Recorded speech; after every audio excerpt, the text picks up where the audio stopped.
ইদ্রিস কান্দলবী রহমতুল্লাহি আলাইহি মারিফুল কোরআনের লেখক ইদ্রিস কান্দলবী উনি ঘটনা লিখেছেন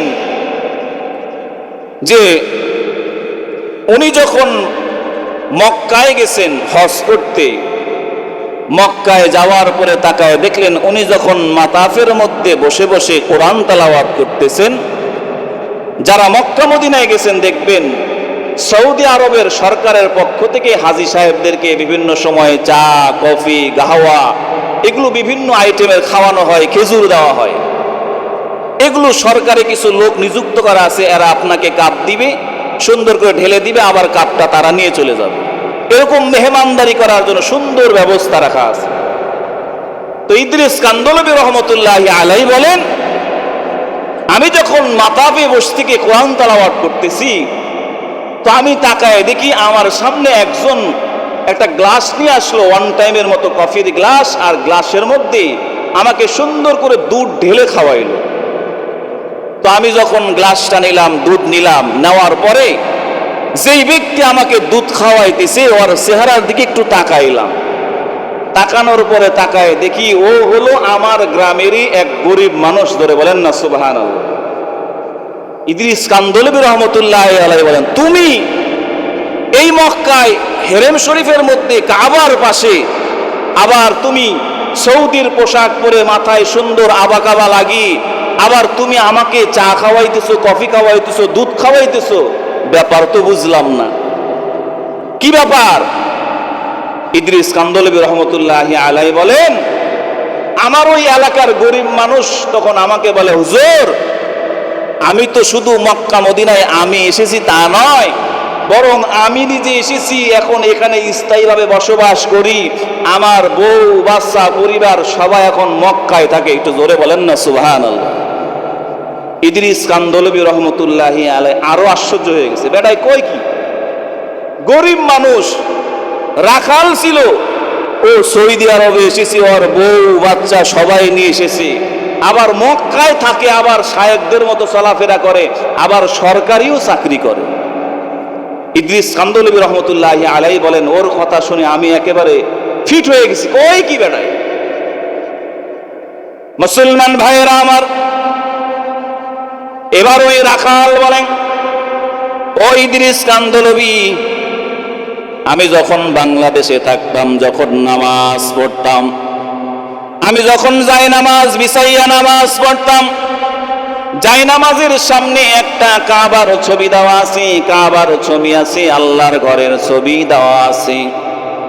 আমি যখন নামাজের মধ্যে দাঁড়াইতাম আর ওই কাবার ছবিটা যখন আমার চোখের মধ্যে আসতো, আর চিন্তা করতাম, আল্লাহ সারা জীবন যায় নামাজে বসে আপনার কাবাই তো দেখলাম, মক্কা মদিনায় গিয়ে তো আপনার কাবাকে দাওয়াত দেখার সৌভাগ্য আর অর্জন করতে পারলাম না।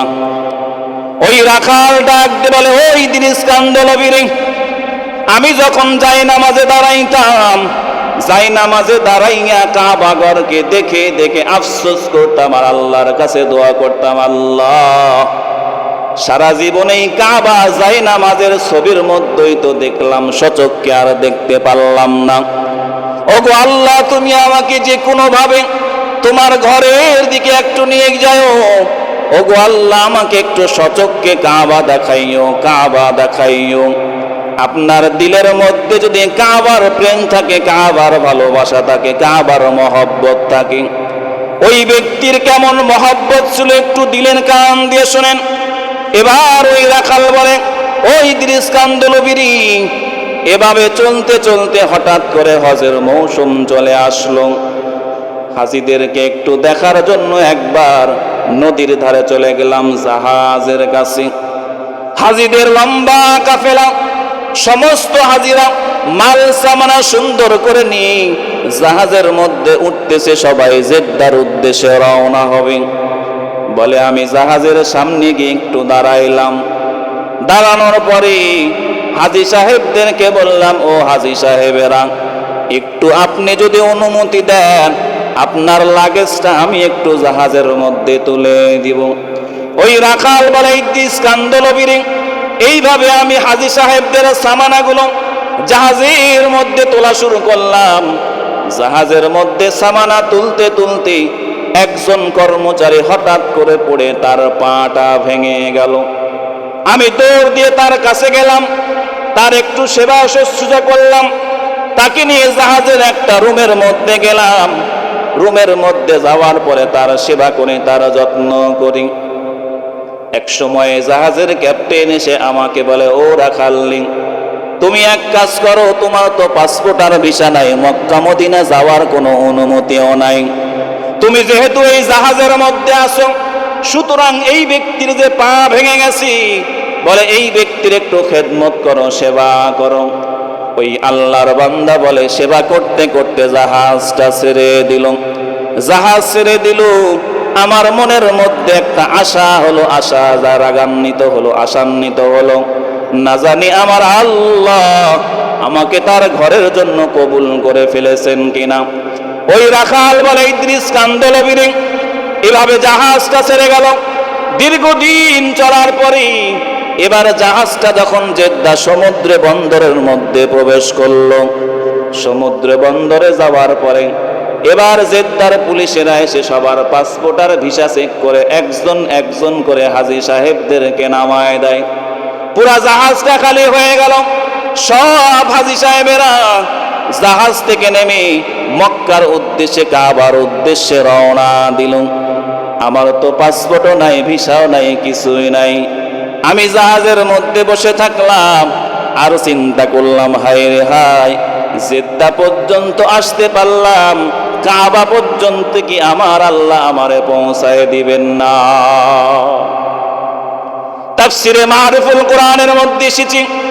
এবার ওই আল্লাহর বান্দাই চিন্তা করে বলে, না না, পাসপোর্ট আর ভিসা ছাড়া তো আল্লাহর ঘরে যাওয়া যাবে না। আল্লাহর বান্দা এই চিন্তা করতে করতে এবার নদীর মধ্যে, সমুদ্রের মধ্যে একটা লাফ দিয়েছি। বলে সমুদ্রের মধ্যে লাফ দিলাম, যদি কাবা দেখতে পারে, কাবা যদি যাইতে পারি তো পারলাম, না পারলে জীবনটাও আমার শেষ হয়ে যাক, তাও ভালো। কিন্তু জেদ্দা থেকে আমি আর বাংলাদেশে কাবা না দেখে ফেরত যেতে চাই না।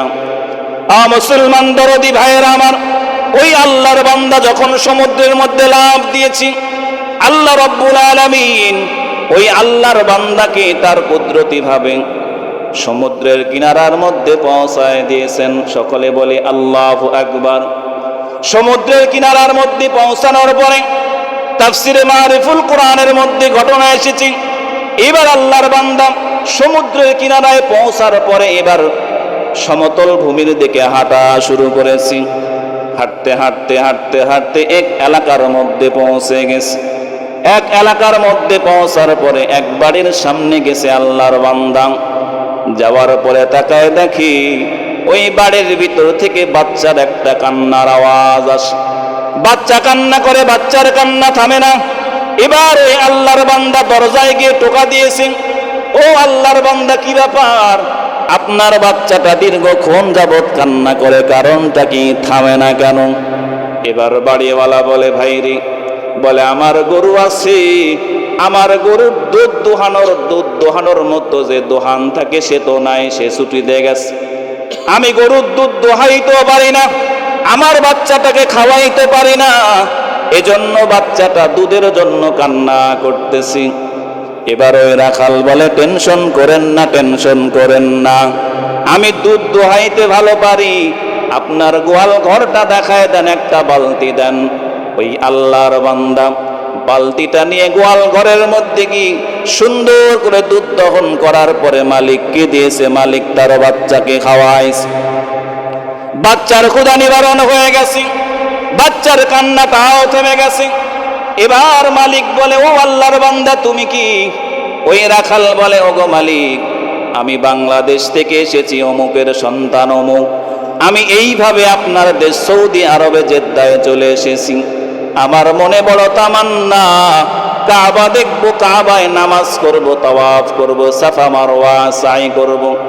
এবার ওই মালিক বলে, তুমি টেনশন করো না, তোমার পাসপোর্ট নাই, ভিসা নাই, কিছুই নাই, এরপরে তুমি টেনশন করো না, তুমি আমার এখানে গোয়ালের চাকরি নাও, আমার গরুর দুধগুলো দহন করবা, বিক্রি করবা, আমরাও খাবো, তোমাকে বেতনও দিব, বাড়িও দিব, সব দিব।